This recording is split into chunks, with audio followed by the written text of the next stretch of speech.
and welcome back to my visual matrix tutorials. Today we're going to check in a reservation with a credit card.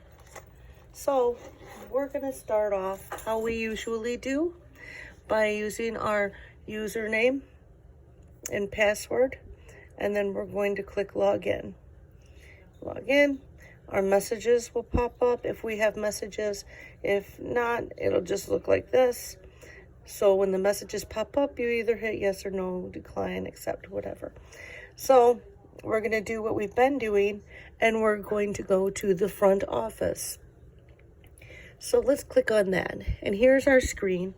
I do have a couple post-its over here just to cover up the privacy of our arrivals because it's a Friday and we're pretty busy tonight here at the hotel. We're the hot part of the night here. So let's go ahead and we're going to go up to the top left because this is that main basic screen that keeps showing us. And we're going to click search right there. Kapow. So these are all of our arrivals. These are the arrivals with the names, the dates, the confirmation numbers, the comments, the room types, and then whether they're guaranteed or held. So all of these are the arrivals for today, the 16th, and it says pending arrivals. So it's just going to say reservation status, the date, pending arrivals, and then refresh if you wanted to make sure it was there. So we're going to go ahead and we're going to start off with this guest we have. He's becoming a regular of ours here. His name is Speedy Pee Pants. So Mr. Pee Pants, let's go ahead and check you in. It is his arrival. So now I'll take these down so that we can get a better look and a grasp on what we're going to be doing here with this reservation today. So here is Mr. Pee Pants' reservation. This is how it'll show up in the matrix, not cloud service. So typically we would want to get his email address here.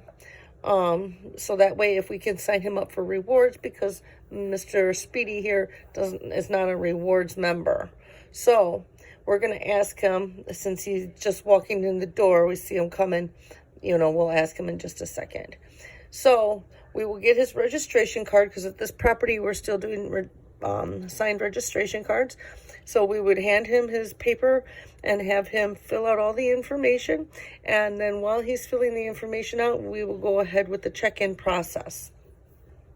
So, hello, Mr. Pee Pants. How are you doing today? Well, I'm great. How are you? Oh, we're doing really good over here. You checking in today? Yes, yep, I'm checking in. And I'm like, okay. Well, let's see what we need to do first. So first here, before we can click the check-in, is make sure we check the rate. His rate is $159. His address is all in here. He has a credit card on file. Oh, we don't have an email, so we'll ask him if he wants to give us that. And then we're going to go here, and we have to assign him a room number. We only have one of this room type, so we're going to go ahead and we're going to reserve him that room and then click away for the highlighted area to go away. So this is just the regular screen. All right, Mr. Pee Pants, let's see here. We're going to click check in, and you're paying with a credit card today? Yeah, I always pay with credit card. I pay with credit card. I always pay with credit card. What do you think I'm going to pay with? Okay. All right, Mr. Pee Pants. Let's go ahead and switch this over to credit card then. So once we have credit card, his total amount, we'll show you over here. His total amount is $176.49. Our property, we charge $100 incidental fee. So there will be $100 additionally added to the check-in reservation, but it's refunded after they check out. Most people use a regular credit card and don't have a problem.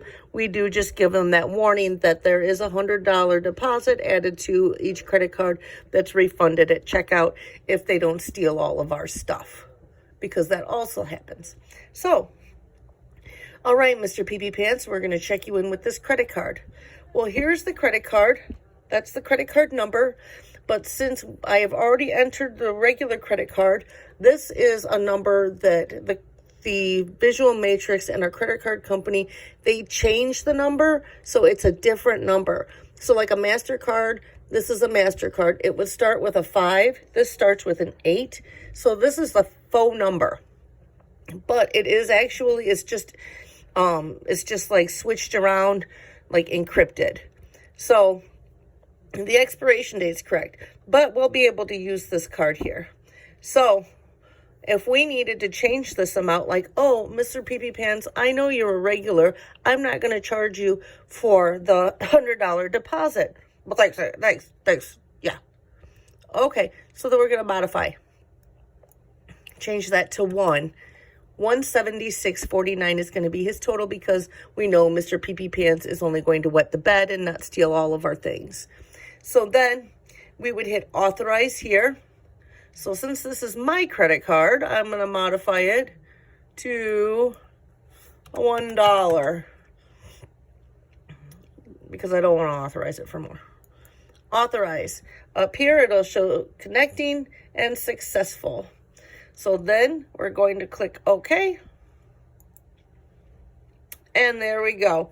It says MC, so it says MC for MasterCard, but then it holds it there, and then the reservation is currently checked in.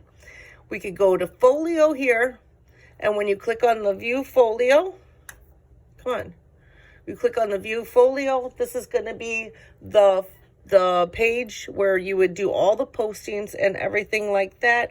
Like if you wanted to come down here and switch and add tax or take tax away or add a miscellaneous thing, or if they wanted to, I want to pay $50 cash. And then you can put $50 cash and save it. Nope, that's under American Express, so I did that wrong.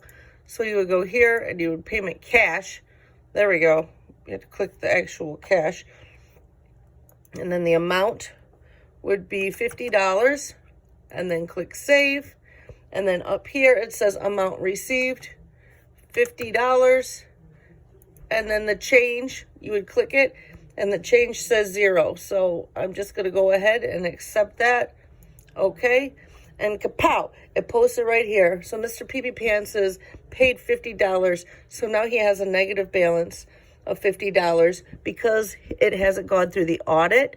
Since it hasn't gone through the audit, it won't be a 0 balance. So anything that he's prepaid won't show a 0 balance until then. So let's see here. If we go to the main screen here of his page, this will pull up his regular rate details and the rate. And then now it'll show his balance of negative 50 because we took that $50 cash. And if he didn't give us $50, we could accidentally void it and write mistake. All right, and then save that, close it, and then, I don't know why it still says that. Then view folio again, so it's negative, and then eventually this will disappear. And that is it. And then if we wanted to sign him up for rewards, we would go right here. And then we could either search and look him up by his name and city, his zip code here, and his city and his name. Or if he has an email address, we could search by the email address right here. And then you could just click there and look it up.